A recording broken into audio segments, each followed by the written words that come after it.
Shalom. Thank you very much for coming, ladies and gentlemen. Thank you, Rabbi, for a very generous introduction. I don't know how I'm going to fill up 15 minutes. After all, the burden of proof is not with me. But I can probably make a... That is going to take some time, making the case, but I think I can probably make a fist of it.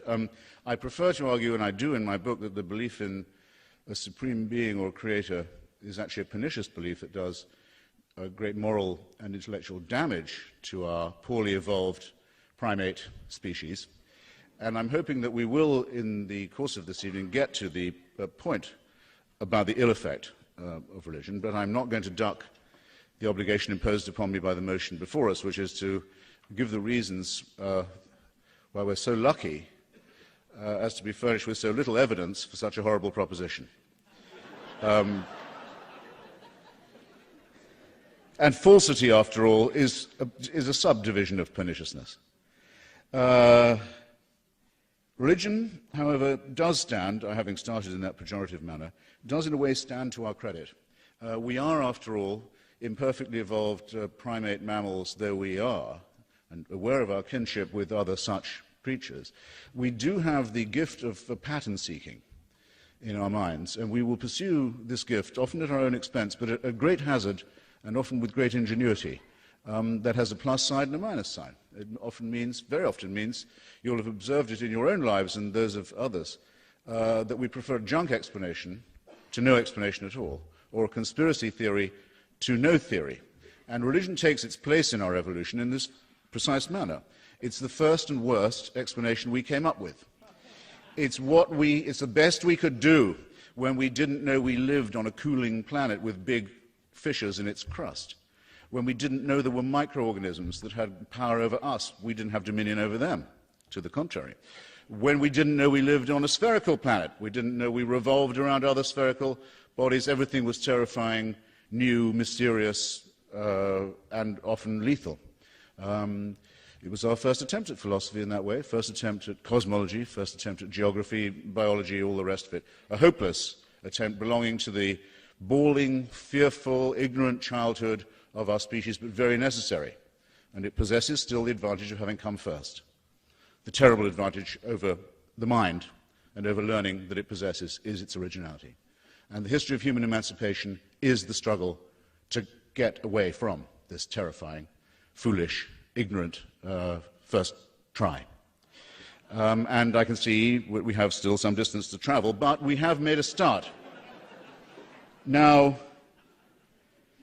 you can argue it because it's still here. We know a little bit, of course. We don't now think that the Aztecs were really on to something.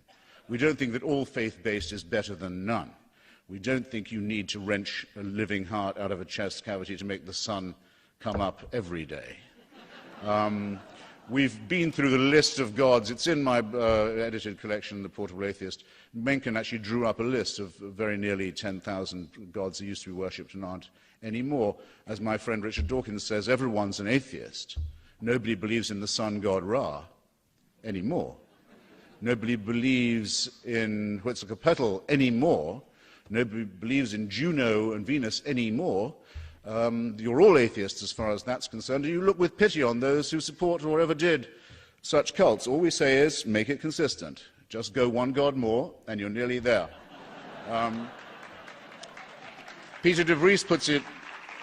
Peter de Vries, who, poor guy, brilliant novelist and great essayist, who, poor guy, was brought up Dutch Reformed in Illinois, says in his wonderful discussion of religion, Slouching Towards Kalamazoo, it's called, I recommend it, people used to be polytheistic.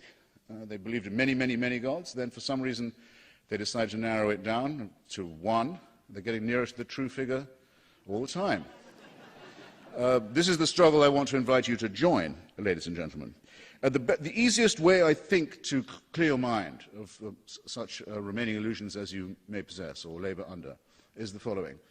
The great words of Laplace, the first person to develop what's called the orrery, a model of how the cosmos and the universe would look as if it was viewed for the first time from the outside, the circulation of the heavenly bodies and the planets. And he showed it to the Emperor Napoleon, who wanted to know how this great genius, the only rival to Newton in his time, Laplace, had managed this, and he demonstrated to the emperor how it worked, and the emperor said, but there's no God in this machine. And Laplace says, well, it works very well, Your Highness, without that assumption. Not just science, but our own other reflections have told us that there is nothing remaining to be explained that could only be explained by the existence of a supreme being, creator, or first cause. The universe, and our lives too, all operate exactly as you would expect them to if there was no such thing. Why does the delusion persist? Well, we might get to that. I think it has a lot to do with wish thinking, and not wishing only for desirable things either, such as the survival of death, but also wishing for things that are less desirable, such as the triumph of ourselves over others, with God on our side, having made a special covenant with, say, just one tribe in Bronze Age Palestine. The most reactionary idea probably ever invented by the religious. But you'll see analogies of it everywhere God is discussed. Or the need for a terrifying supreme dictator. Nietzsche is said to have said that God is dead. Freud is said to have said that God is dad. Others clearly believe that we would be better off. In fact, we wouldn't have any ideas of our own if we couldn't submit to a celestial totalitarianism, a final, unanswerable authority in the heavens. This is wish thinking, but of a very unpleasant kind. It shows again how poorly we have evolved ourselves from the fearful primate and mammalian species that first crawled out of the mire. Now, there are global and cosmic versions of this. I have time, I think, for a few minutes remaining, to deal with them both. Start with the cosmic, why not? There are I think it's 4,000 billion observable galaxies now. Anyone who claims to know a lot about all of these has sources of information denied to me, but we know a little bit about them and a lot more than we used to do. And Edwin Hubble noticed rather famously a few decades ago that they're all moving away from each other rather rapidly. It's what they call the red light problem or observation. Very rapidly indeed, in fact. Now, this has very important implications because it was thought until 9 years ago that because of gravitational factors, that rate of expansion would surely by now be slowing. They'd still be expanding, moving away from each other fast, but less fast all the time. No, the rate is going up. The speed is increasing. Lawrence Krauss has a wonderful piece in the upcoming Scientific American on this absolutely crucial point. It means that within measurable time, there will be no signs left in the observable universe that the Big Bang ever occurred at all. Everything will have disappeared out of sight. There will be no markers, nothing to take observations from. I mention this because it's often said that how can something come out of nothing? It's the clever question every religious demagogue and businessman always begins by asking you. Well, we know we've got a bit of something in this universe, and we know nothingness is coming. So, some design, huh? Nothingness is not just innate, programmed, it's the next big thing. And we at least had some somethingness. As if to make assurance doubly sure, the Andromeda Galaxy is headed directly in collision course with our own. Measurably, it's already filling. The sky can be seen with the naked eye. In 5 billion years, which is to say fucking soon, ladies and gentlemen, it's on us. And if it hasn't happened before then, our sun goes into a red giant, then a red dwarf. We become a crisp. That'll be nothingness programmed instead of somethingness. Some design, huh? Well, let's move then, while you ponder that, to the tiny suburb in which we actually do know we live, this little corner, just our solar system. Every other rock in our solar system is completely inhospitable to life, either too hot or too cold, as is most of our planet, which, as we know, have good cause to know, is on a knife edge of climatic survival as we speak. We could become extinct at any moment. In fact, when we still lived on the savanna of Africa, the environment to which we were adapted and have fled, but where we still betray the scars of our lowly origin by the coat of fur we grow in the womb and then shed, by the appendix, by our terrible dentition, and by many other things. Our adrenal glands are too big, our prefrontal lobes are too small. We're not the finest primates that could have evolved. It's estimated by the people who've done the DNA work on this that we were down as a species to less than a few thousand because of climatic events and other nightmares and catastrophes before the decision was made to abandon the savanna and seek cooler territory, we could very easily have joined the 99.9% of every other species that has ever been in existence on this tiny planet and become extinct. That close. What are we flattering ourselves about? What is so great about our anthropic principle that we should attribute this to a design or a designer? Some design, huh? And some designer too. Who but a serf wants it to be true? Who but someone who doesn't like to do their own thinking wants or needs this to be true in the face of all, not just some, but all of the available evidence before us? I've put it like this. It's the only hypothesis of my own that I've ever come up with. It's a version of, on this point anyway, it's a version of Joseph Schumpeter's hypothesis about creative destruction as the energy of capitalism. In order to believe in, not in a deistic God, in other words, a creator, a first cause, an imponderable starter, which of course only leads you to an infinite regression, because how could there be a starter who wasn't himself started or herself begun? Who created the God? Who made the creator? Who invented the inventor? Who designed the designer? Any fool can see the fallacy peering right over the shoulder of this hypothesis. But suppose that's not just a theistic question, but, a deistic question, but a theistic one. A God who answers prayers, a God who intervenes, a God who didn't just start this, but cares how it winds up, who cares what you do to your private parts or to those of your children and insists on their being mutilated, who knows what you should eat and what day of the week, who knows with which gender you may or may not recreate yourself or be recreational with, and so forth. The deist has all their work still ahead of them to prove that there is such a being. Here's what you'd have to believe to be a theist. I've already shown the absurdity of deism, I hope. To be a theist, you'd have to believe this. How long do you think, ladies and gentlemen, I have 3 minutes, shan't, I hope, need them all. How long do you think the human species, as a distinct Homo sapiens, has been on the planet? Anyone want to shout a guess? Okay. Well, Richard Dawkins thinks 250,000 years, 250,000. That's considered to be on the high end. Francis Collins, who's become a friend of mine, a very, very devout Christian, who, as you will know, sequenced the Human Genome Project and did the final report on the full-out discovery of that unravelment which showed us our kinship with other creatures and indeed with other non-creatures, other forms of vegetation and junk that's in our, undoubtedly proves us to be part of the creational soup. He thinks minimum 100,000. He's not quite sure if it's 250,000. All right, I only need 100,000. 100,000 years since we dared to became separate from the Cro-Magnons and the Neanderthals as our own species, Homo sapiens. Here's what you have to believe to be a theist. For 100,000 years, humanity is born. Perhaps 25% of it dies in childbirth or very shortly afterwards. Life expectancy, I don't know, 25 for a very long time. Infant mortality, extraordinary, after childbirth deaths, I mean. Killed by microorganisms we didn't know existed, by earthquakes that we thought were portents, by storms that we didn't know came from our climate system, by other events that arise from being born onto a cooling planet with deep cracks in its crust, faults in its crust. Then man-made things, turf wars, fights over women, fights over territory, over food, and so on. Very, very slow, gradual, exponential upward progress, we might like to think. Pretty slow, but at least we can claim out of our own self-respect, man-made. And for the first 96,000 years of this experience, heaven watches with folded arms. Us go through this with indifference, without pity. And then around 4,000 years ago decides, gee, it's time to intervene.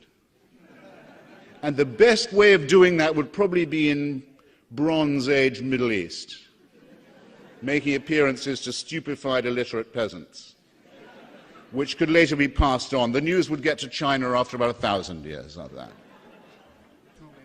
2 minutes. That's what you have to believe. Aren't you glad you can't be made to believe that?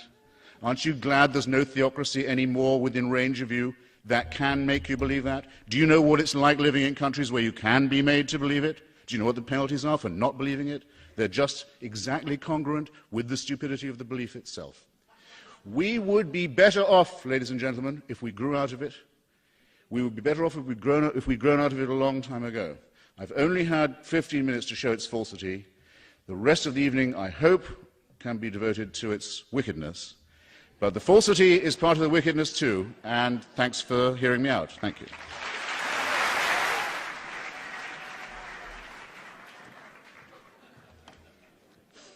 Well, as some of you already know, never buy crackling from a moil. The rabbi is in the uplift business. C'est son métier, as was once said. And he thinks it's a point against me that some of the conclusions I draw are not such as to make one happy. I'm unused to arguing in this style.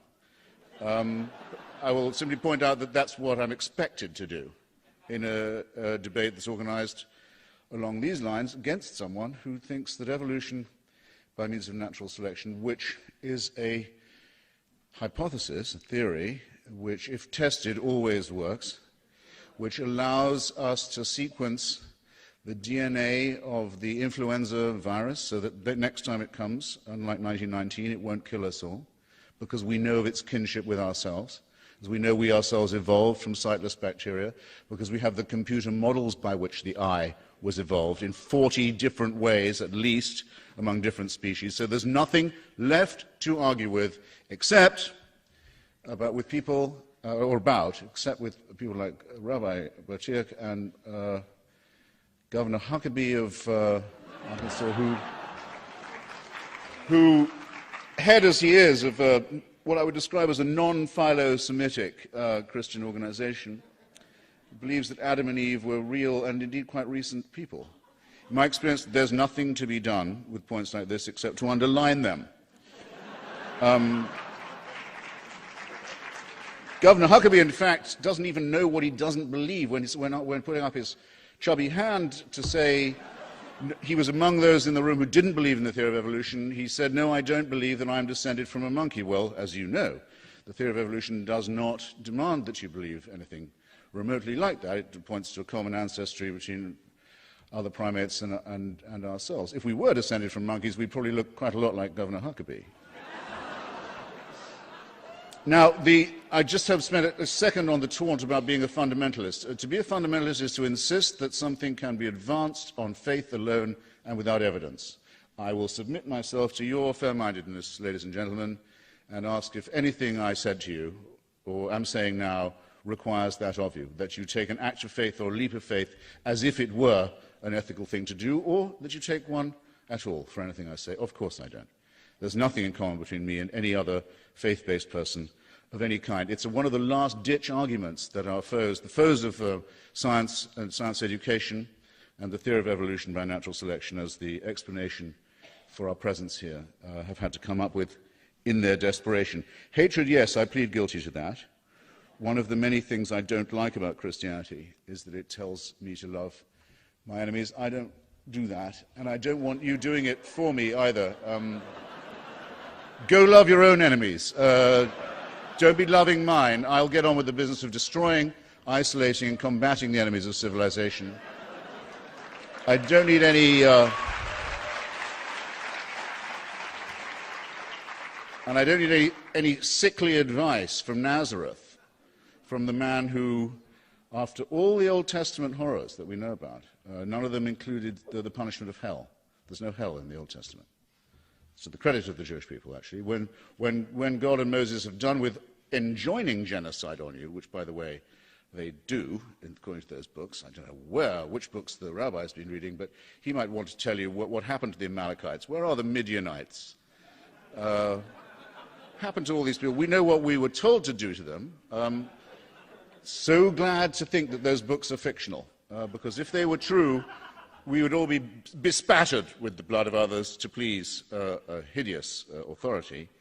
But no punishment once he's done with you, once the earth is closed over you, that's it. There's no torture of the dead. Not till gentle Jesus, meek and mild, do you get that. My same point about the overrated figures of Dr. King and Mahatma Gandhi.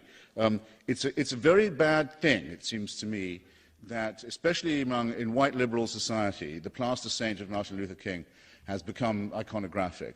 It's led to two bad consequences that I can think of. One, the great black secularists and socialists and trade union leaders, some of whom spoke at this very podium, Bayard Rustin, A. Philip Randolph and the others, the people who actually organized the March on Washington, with their white friends, secular friends like Victor Reuther of the United Automobile Workers, the people who actually put this great movement of liberation onto the streets, are airbrushed from history.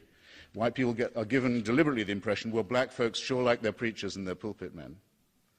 And as a result, anyone who can claim to be a preacher, a fraud, a demagogue, a crook, like Al Sharpton or Jesse Jackson, is automatically awarded the right to represent black America. This is not progress.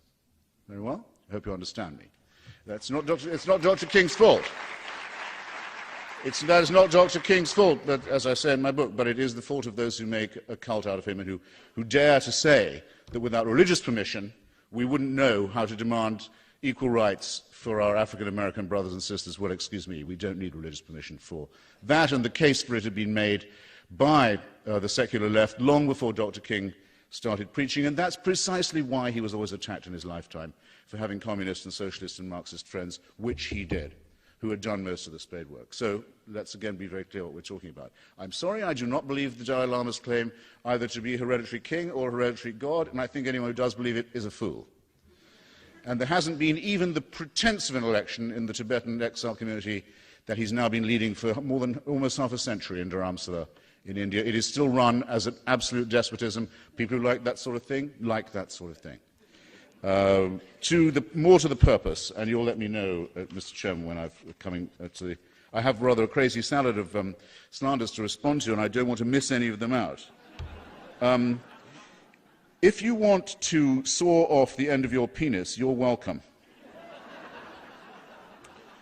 You're not to do it to a child who hasn't asked for it. Same with the genitals of a little girl. If she thinks later on she'd be better off without them, let her take, or have taken to her, a sharp instrument. If it proves that it's good for AIDS, which it might well be, I've heard it's been said that it's good for cervical cancer, let it be decided by the grown-up.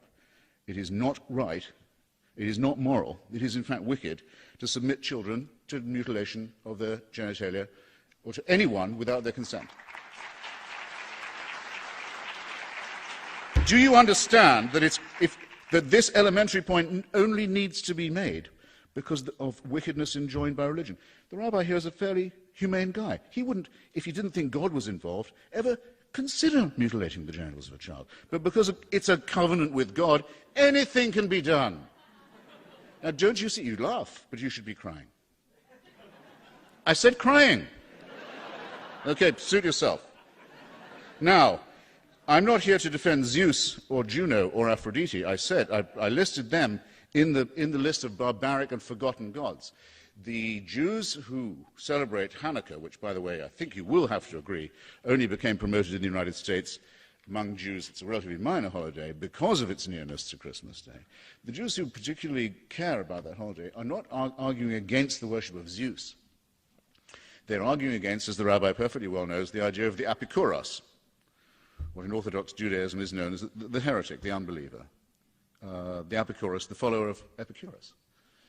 Epicurus and Lucretius were the secular Hellenists, the ones who discovered that the world was made of atoms, and that the gods, if they exist, do not concern themselves with human affairs, because, among other things, they avoid unnecessary pain. Now, there's a discovery that's worth having, and the Jews want you to turn away, the Orthodox Jews want you to turn away from the unbelievable scholarship and originality and humanism of Epicurus and Lucretius to look at a candle. Hey, look, goggle at this. It burned an extra day or two, or is it 8? This is what retards human intelligence and human civilization. Now, of course you may, I'll close on this because I don't want to trespass on your time or the rabbis. Of course you can be an atheist, and you can be a eugenicist, you can be a fascist, you can be a Stalinist, you can be a nihilist, you can be a sadist. Atheism, unbelief, the repudiation of the supernatural, is not a necessary, is not a sufficient condition, not a sufficient condition for wisdom or for enlightenment, but it is, and I say it joylessly, humorlessly, gloomily, pessimistically, it is a necessary one. Thanks. There was a terrible moment, I think it was when Lawrence Krauss was talking about the Andromeda Galaxy and it's heading towards us, when someone got up and said to him, Doctor, did you say it was going to collide with our galaxy in 5 billion years or 5 million? And Lawrence said 5 billion. The guy said, that's a huge relief. I thought you said 5 million there for a second. Now, on the fabrication point, I can't sit still, or stand still if I was standing, and be accused of that. The argument about Einstein and the State of Israel has nothing to do with religion at all. There may have been a religious element in his opposition to a Jewish state. He was for a state for Jews, but not for a Jewish state, a distinction that a lot of people have forgotten. The same distinction that was made by I.F. Stone, Judah Magnus, and others, often in debates under this roof, as a matter of fact. I don't know how much influence that had on his decision to reject the offer from Ben-Gurion, who at one point said to his cabinet, what are we going to do if he says yes? But I would be very surprised if there was nothing to do with it. At any rate, it has no bearing whatever on the fact that Einstein believed only in Spinoza's God. In other words, not, as Rabbi Shmuley would have you believe, in God as an intervening or supervising or caring force, but as the one Spinoza identified, the pantheistic one. These distinctions are, I think, important and worth stressing. On the claim that Stephen Jay Gould did not believe in evolution, I really do not know where to begin. I think the best thing to do would be to read any chapter of any of his books. And in fact, I think I might indeed recommend the one where he has a very famous, very celebrated disagreement with Richard Dawkins on the question, not of whether evolution occurred, because nobody denies that. That it occurred, we know. It's in the record of molecular biology and it's in the fossil record. There's a lot of argument about how, and there is a certain amount of argument about the punctuations, and a lot of those gaps are only just now being filled in. Only just now we're discovering intermediate species, the partly vertebrate yet amphibian, and for example, a very, very important one recently in northern Canada. It's in Gould's book on the Burgess Shale that the most sobering point is made, a point that even I as a materialist find rather shaking. I don't, by the way, deny things because they don't cheer me up. It's not my attitude to evidence, but I would like to think too that I was a little bit more than the primate that I so self-evidently am. But in Stephen Jay Gould's account of the Burgess Shale, which I think is his best book, is the most beautiful, the most finished, and the most polished of his books, he says there's a Cambrian vertebrate, a little creature called Pachulia gracilens, that has the beginnings of a backbone. It could have got washed out in one of the great subsequent dyings out. It could have done. If it had, human beings would never have appeared. This is the first we can find of a vertebrate. It could very easily have gone, but it didn't. And as a result, we're here having this conversation. You can say that's miraculous if you like. You can say that only God would have thought of such a thing. But and that's the way you'd think if that's the way you thought. Because there will always be people who will say, oh, well, we used not to think about these fossils. We thought that was all nonsense. It was argued until fairly recently by the godly, God put the bones in the rocks to test our faith. At least we don't deny they're there, they're just there as a test. Now you have animatronic dinosaurs playing with animatronic children in the Creation Museum that just opened in Ohio. And there are those who say we didn't used to think about that the Big Bang could possibly be true. In fact, the Big Bang itself is a term like Tory, like suffragette, like impressionist, and other terms, originally evolved as a term of abuse, as a term of mockery. It's then adopted by its exponents. Big Bang was what Fred Hoyle used to say to try and dismiss the idea. He said, oh, some people think it all began with the Big Bang. Now we know there was a time when everything was inside something about the size of a baseball that's now 4,000 billion galaxies. And what my daughter wants to know is what was outside the baseball. And I don't know. But we know that much. People say, oh, well, nothing so amazing could have happened without God. So there's a name for this kind of argument, a very old and important name. It also comes largely from work at Oxford University, though it's actually attributable largely to Karl Popper. It's called unfalsifiability. It's an argument you can't beat because it isn't an argument. If you say, well, now I see how complex everything is, it would have to be God who was responsible. There's no way I can disprove that. There's no way I can falsify it. And unfalsifiability, counterintuitively, is quite rightly considered to be a test, not of the strength of an argument, but of its extreme weakness. In fact, of its non-existence as an argument. Now, I left unanswered a point about social Darwinism, and if I can have that, okay. It was, in fact, at the Scopes trial, the contention of William Jennings Bryan, not just that evolution had not occurred, but that it shouldn't have occurred because it would mean that only the fittest would survive. Now, we don't want that to be true, and we can actually take steps to make sure, as humans, that it isn't absolutely the only rule of existence. But when the rabbi quite misrepresented what I say about abortion, I was talking about how nature aborts so many unborn children, not how humans do or should or might have to, but how nature takes care of it. And I said because when we were on the savannah and sharing the territory and diminishing in size as a tribe ourselves and having to bear live young in an environment full of predators, probably if we bore 8 or 9 children, some of them sickly with lolling heads and diarrhea, we wouldn't be able to pick them up and carry them and run away fast enough. It's a fact. Because it's a fact, and because it's unpleasant, and because, as Darwin says, it betrays, has with it, as everything about us does, the lowly stamp of our original origin, doesn't mean it isn't so. So the beginning of wisdom, I would say, is the recognition of what science has been able to teach us. And neither to deny that, as the rabbi does in one tone of voice, or to claim that it shows how clever God is with another tone. Make up your mind, you can't have it both ways, and actually you're wrong twice. Thanks. Very good. But it won't have escaped your attention, Rabbi, or the audience, I think, that I was asked to answer a direct challenge by the Rabbi a moment ago. And I won't have it said that I didn't. On the matter of whether an Israeli court ever ruled that Dr. Baruch Goldstein was right and you could refuse to help a non-Jew on the Shabbat, I refer you to my great mentor in Spinoza studies, Dr. Israel Shahak, S-H-A-H-A-K.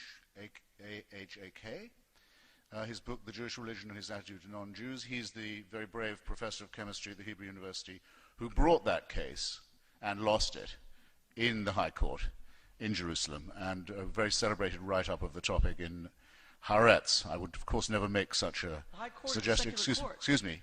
And the rabbinical courts also. He lost the whole case. Very important.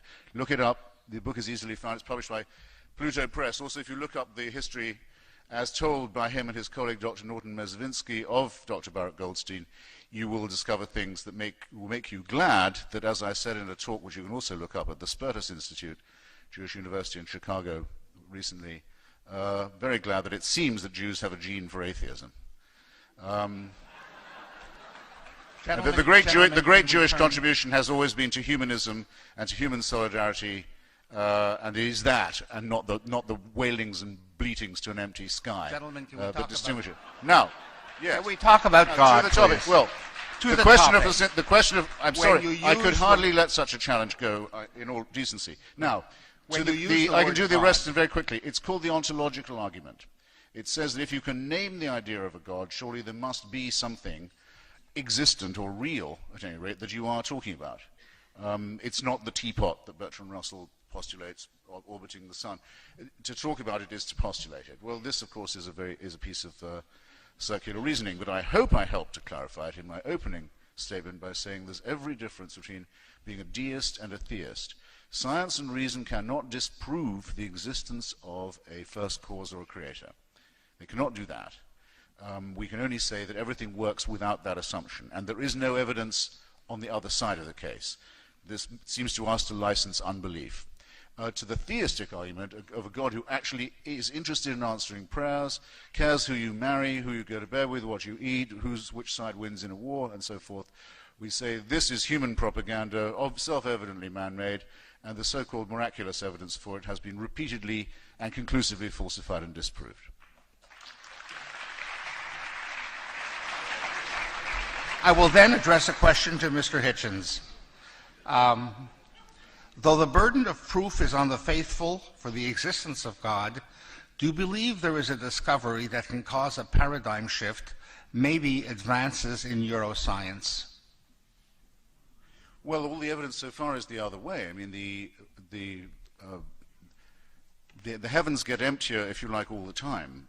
I think the unraveling of the DNA string is probably the most conclusive recent thing that shows us both that racism, where Rabbi Shmuley and I at least agree, and creationism are alike illusions. We are part of the natural order.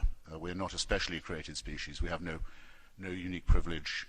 We are only too aware that Darwin was right on the point of the stamp of our lowly origins. It's best to begin, I think, from that realistic understanding, because bleak though it may be, at least it's realistic. It doesn't mean that we have to live without irony. Doesn't mean we have to live without humor. Doesn't mean we have to live without solidarity, or any of the other things that make life A, bearable, and B, possible. You may or may not have noticed that Rabbi Boteach has been contradicting himself directly all evening. He began by saying that our good qualities, our heroic and noble and gentle and generous qualities, are innate in us. He's quite right in saying that. Yes, they are innate in us, or in most of us, those who aren't psycho or sociopathic. That is precisely the point. Religion borrows its morality from us, not we from religion. God is man-made. And I can very briefly underline this point and make it not just an assertion on my part by putting it in the form of a dialectical question. Name me, if you can, a noble action performed or a noble thought uttered by a believer in God that could not be uttered by a non-believer. Right? I've issued this challenge in innumerable places and spaces now. I've not yet had a response. I await one. There's another question that goes with it, a corollary question.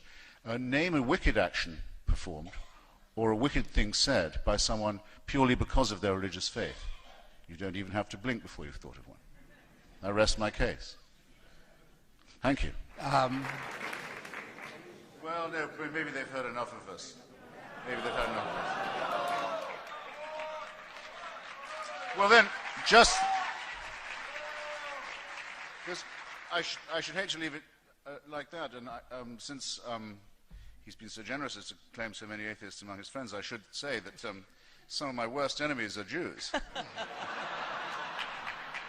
And certainly those who didn't get the news, again rather discrepantly delivered. Either God did or did not make a covenant with the Jewish people. I think, of course, you're right in saying that he didn't, because there's no such person, and the events described in those books never took place.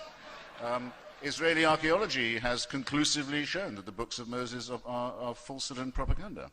It's a jolly good thing, because otherwise there would have been a covenant that said, you can kill everyone in Canaan and take your property, as long as you keep your covenant with me, and as long as you mark it in your flesh. Now, don't go saying that that was not part of that fictional religion while it was strong. And I ask again, what happened to the Amalekites? What happened to the Midianites if this fiction is all that it is? It's actually Lord Alfred Douglas who, I think, said in a famous nasty little poem, how odd of God to choose the Jews. To whom someone in Oxford replied, not odd of God, the goyim annoy him. But I will say that those who flirt with this kind of specialness, I mean, it's true that every nation, almost every nation, has a feeling that it's specially favored by the divine. Not a covenant at Mount Sinai, exactly, a location that's yet to be discovered. But let's say Joan of Arc or indeed Rule Britannia, a song that when I lived in England I refused to sing, precisely because, as most of my friends would decline, precisely because it did express a concept of racial and national superiority. And to say that it didn't earn English and British people dislike, and that we're simply victims blaming ourselves if people don't like us for shouting out about our supremacy is absurd and self-pitying. How could you compare dislike of the British to anti-Semitism? I didn't. This you is did. absurd. I didn't, big boy. This you is did. Absurd. This is absurd. How could you compare the British being unpopular to the Holocaust? Who made the comparison? No. You know. Well, if the kippah fits, why don't you just wear it?